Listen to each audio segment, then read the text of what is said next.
warahmatullahi wabarakatuh. Welcome to class 9 students. Today we'll be learning a poem based on a national animal. I hope you've understood the national animal. What is it? Yes, of course, it's tiger. This poem is composed by K.K.N. Daruwala, and he is a contemporary Indian writer. And in his writings and his poems, he's mostly written and composed about nature. So this poem is also based about nature, because in nature includes wild animals also. So he's written about a national animal, how we've brought this national animal to an extinct level. So why do you think hunters go and hunt for the tigers and other animals in the forest? Yes, it is for their skin. It is for their bones. Yes. So here the poet has given us a clear picture about what have we done to the tigers. We have killed them, we have hunted them, and we've reduced the number of tigers, due to which it is very difficult to find them in forests.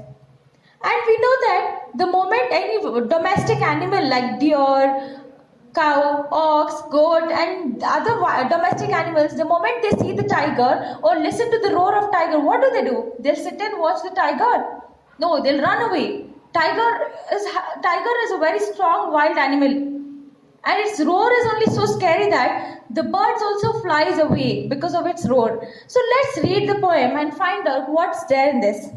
The tiger isn't burning bright, either in shadow or in sun. The tiger family is thinking 2 by 2 and 1 by 1. So in the first stanza, the poet is telling us that the tiger isn't burning bright. This means the number of tigers are not more now, either in shadow or in sun. Neither we can find them in the dark nor in the sun. The tiger family is thinking 2 by 2 and 1 by 1. This means that the tiger's family is reducing every day. 2 by 2 or 1 by 1. If 2 tigers die or they are hunted today, the next day 2. If not 1 and 1, like that. The tiger isn't burning bright in the forests of the night or in the wilderness of day. We need to understand his plight. Again in the second stanza, the poet is explaining the same again. He's telling that we cannot find the tigers now. Tigers are not common. See, olden days, those days when there was a healthy environment, greenery everywhere. That is why we've come up with a slogan telling go green, grow more trees, right? So those days nothing as such was there because it was a healthy environment, and moreover, tigers, all animals were very free. They were never caged. It is now for us to understand that there was a time where these animals also lived.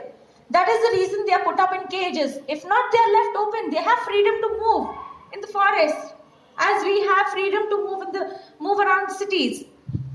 So the poet is telling the tiger isn't burning bright in the forest of the night. The tiger isn't found in the forest, in the dark forest also, because usually tigers come out during night times, not during day. So the poet is telling that is also not found now, or in the wilderness of the day, nor we can find them resting in the sunny day.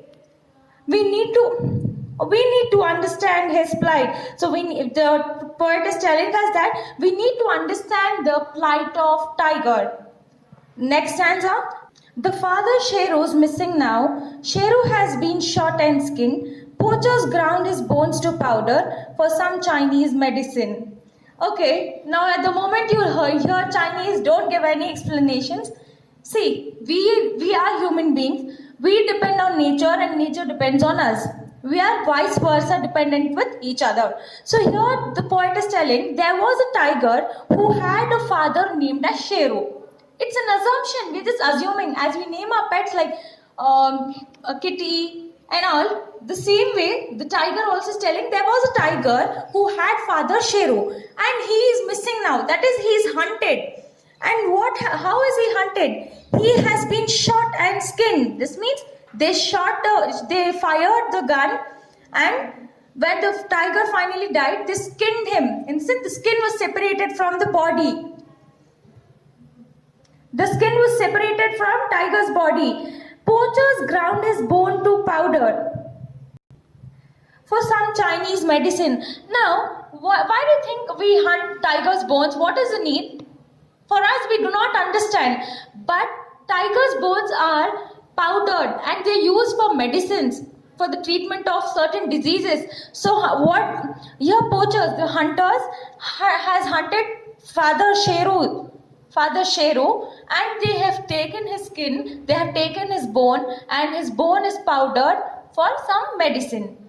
Bones would bring them powder, they thought, but put life into some sickly man. So human beings, what we've done, we've hunted tigers, and we've thought that if we powder the bones of if we make the bones as powder, it'll become a medicine and we will be treated. But they have not realized one thing, that is, their souls were sick. Killing tigers is something we won't understand. The poet is telling that our souls are sick. It is not we who have fallen ill. Our souls have fallen ill. That is the reason killing tigers is something we won't understand. That's the reason poet is telling. We haven't understood the reason why have we been killing tigers till now.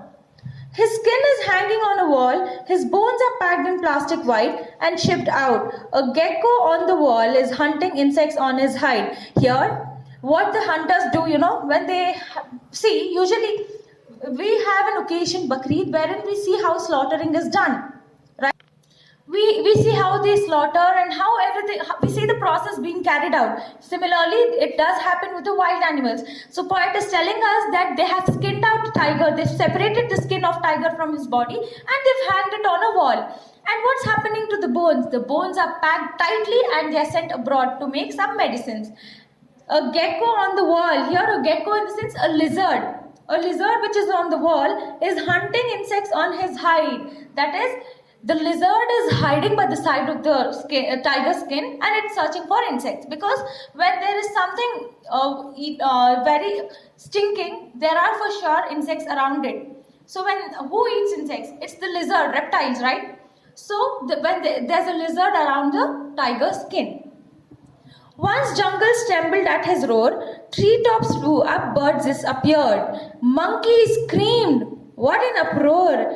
Now geckos nibble on his ear. Now the poet is telling there was a time when jungles got scared at his roar. The moment tiger would roar, the moment it made that sound, treetops flew up. That in the sense, the birds sitting on the tree flew away. And monkeys screamed, and monkeys also scream. They have a screechy voice, right? They scream. The poet is giving us the scream as, what an uproar! How loud that was!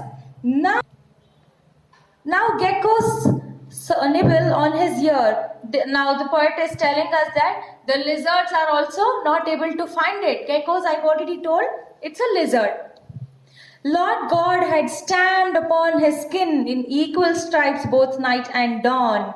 Here, the poet is explaining how beautifully God has created tiger. I hope you would have seen tiger. They have those golden and black stripes. When we draw also, we draw yellow, black, right? So poet is telling, God has created this days and nights. But what have we done? Hunting and using it for manly purpose. In equal stripes both night and dawn, and the stripes on tiger's body are in equal number. One is not less, one is not more. If there are 12 stripes of gold, 12 stripes of black, it is equal. His black and gold won't shimmer now. Boar hunter, forest king, he's gone. So now the poet is telling, you will not be able to find any more number of tigers now. Boar hunter, boar in the sense, huge animal hunters. Forest king, he's gone. Now the tiger is gone. Not completely, but they've come to an extent. They will become extinct any day. The number of tigers have reduced. So from this poem, we learn a more lesson that we do not have to harm the natural creation. It is not our duty, and we shouldn't be very selfish. I hope you've understood this poem. Thank you.